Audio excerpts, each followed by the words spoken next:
morning, Bucks fans and football fans in general. This is JT again, back with the second podcast. I'm kind of gonna go over draft needs, and I also kind of want to talk about a sophomore slump that everyone says Winston's been having. Well, not really everyone, but I've seen a few particular articles, and I just wanted to kind of clear things up.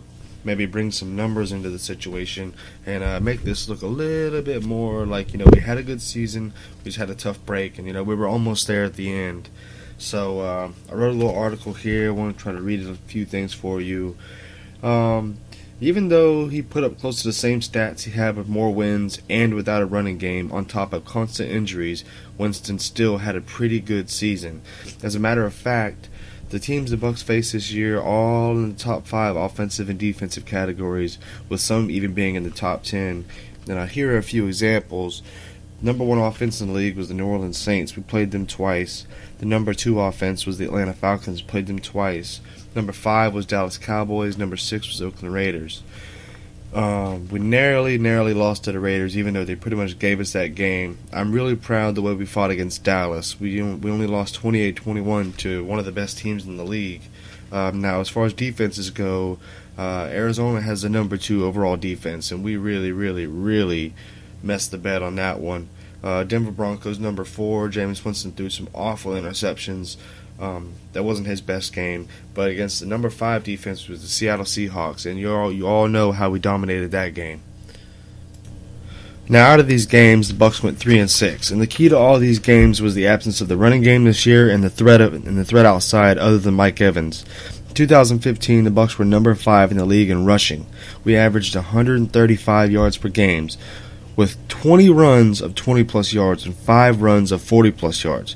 In 2016, the Bucks dropped significantly. The Bucks ranked number 24 with only 5 runs of 20-plus yards and 2 for 40. Defenses knew their front 4 could contain the running game, while the linebackers could play offline in coverage. Winston isn't getting cut any slack now. He threw a lot of interceptions that he would love to have back, but to be honest with me, you can't expect a second-year player to build on top of his first season when the key to his success last year was the running game. Here are Winston's stats for 2016 compared to 2015. 2016, 4,090 yards, 28 touchdowns, 18 interceptions, only 1 rushing touchdown, 43 passes for 20+, 4 passes for 40+. Now, 2015, he had 4,042 yards with 22 touchdowns, 15 interceptions. That's 6 rushing touchdowns. He had 57 passes of 20+ yards and 9 for 40. Now, to me, I don't see any evidence of a sophomore slump here. For a Dirk Carter offense, he loves explosive plays, but you can't have explosive plays with no running game and no true number 2 wide receiver. It's evident that 4 plays of only 40-plus yards is an indicator of no speed on the offense. And we have to look at our own division, I believe, and take some notes. The top 2 offenses that sit in the NFC South with us. Atlanta Falcons, they had 69 passes of 20 yards or more and 17 passes of 40 yards or more. The Saints had 71 of 20 yards or more, 11 of 40 or more. To have that type of production from this Bucks team is what will get us past these teams and set us atop the NFC South. If you looked at both their average rushing yards per game, Atlanta only had 101 and New Orleans only had 101. But the difference between us having almost the same average in rushing as them is their 2 running backs were also a big part of their passing game. Now, given the fact that the Bucks made a big turnaround on the defensive side late in the year is the only reason we were in the playoff hunt. On our 5-game winning streak, we gave up, I think, 12.5 points per game. And yep, it was exactly 12.5 points per game, with ranking first in almost every defensive category. But we only scored an average of 22.6 points. But that's why I wanted to kind of bring in some numbers into this argument and show, Winston didn't have that bad of a year, but he also didn't have that great of a year. And he also hurt us in a lot of games, but he also kept us in them. And when the play breaks down, he's an artist at keeping it alive with his eyes down the field. Now, we all know in my previous podcast, we talked about a couple things that we need and a couple free agents that could be leaving. Akeem Spence could probably be gone. I don't think he will. I think that he doesn't have that great of a market.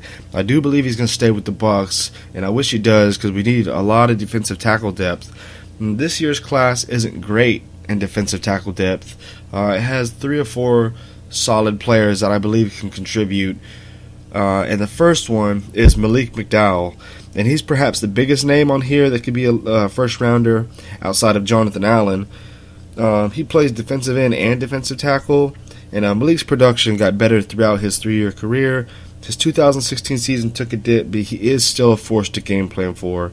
The next one is defensive tackle Carlos Watkins, 6'4", 312 pounds. I think we do need more beef in the middle of the line.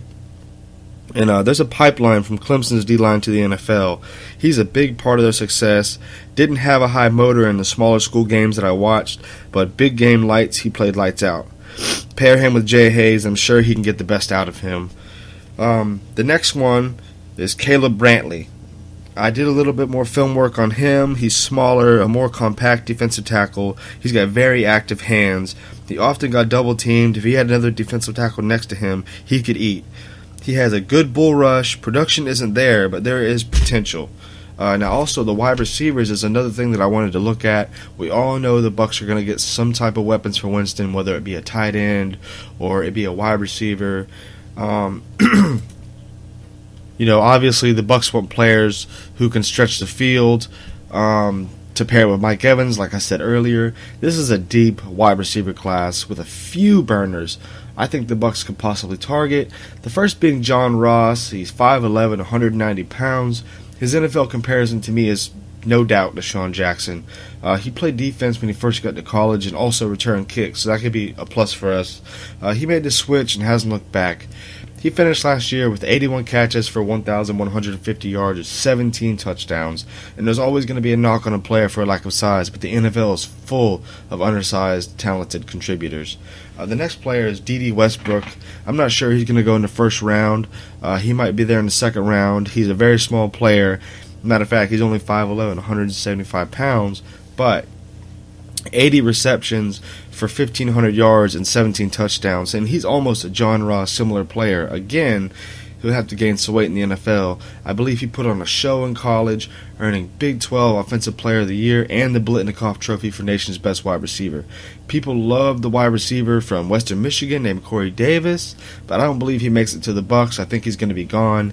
I don't believe he even runs at the Combine. He had a foot injury, so it kept him out of the Senior Bowl. But he is a 4-year starter who's the all-time leader in college football receiving yards with 5,006. And you just don't do that unless you have some talent. Although facing smaller competition, but so did Randy Moss. A player I've been watching closely because he's in the same conference as Florida State. Oh, did I mention I'm a huge Seminole fan? Is Isaiah Ford. He's not a burner, but he's a good route runner with great go-get-the-ball skills. There's a couple players that I've been reviewing. Now he plays nickel and safety. Running backs, very good tackler for his size. He always finds his way to the ball, and he sifts through traffic very well.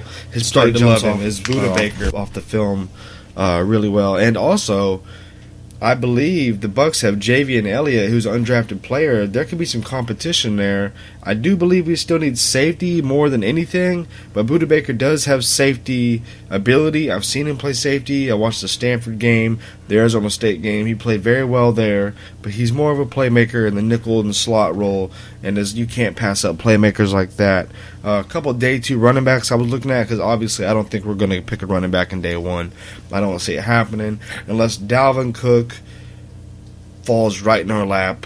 I just don't see it. I think we're going to go wide receiver or tight end first round. I just honestly believe the best value we're going to get for running back is day 2, maybe even day 3. This is a deep, deep running back class.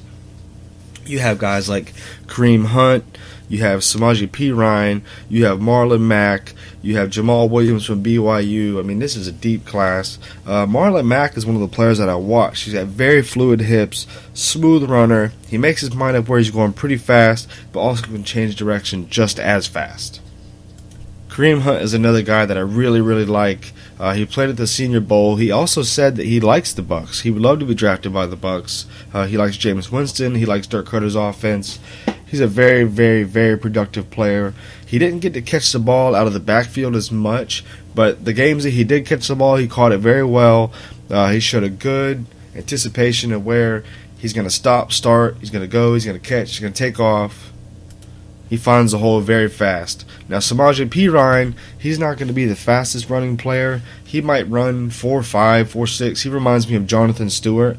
But if you can have a Jonathan Stewart on your team and pair him with maybe Charles Sims and a couple other players that can catch the ball, Samaje could be that physical player and make linebackers have to play on the line of scrimmage and free up some of those wide receivers in coverage.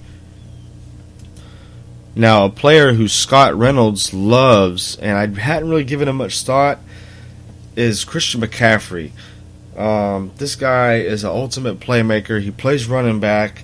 The more and more I read up on him, the more and more I actually like him. I didn't give him much thought, like I said. Alvin Kamara has been mocked to us a couple times by Daniel Jeremiah, but he's a one-year player, really. But I think Joe Mixon is the best player, the best running back, anyways, in this draft class.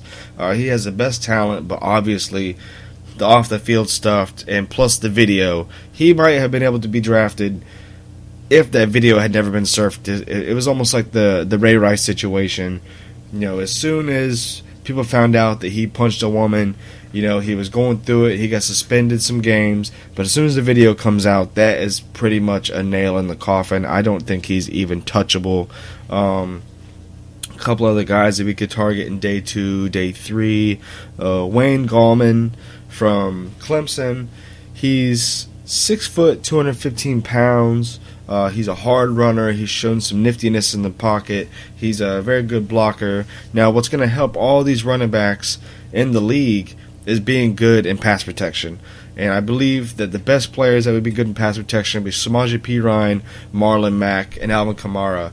Christian McCaffrey didn't really show too much in pass protection, but he did a lot of returning kicks, and he was very productive. He broke Barry Sanders' all-purpose record.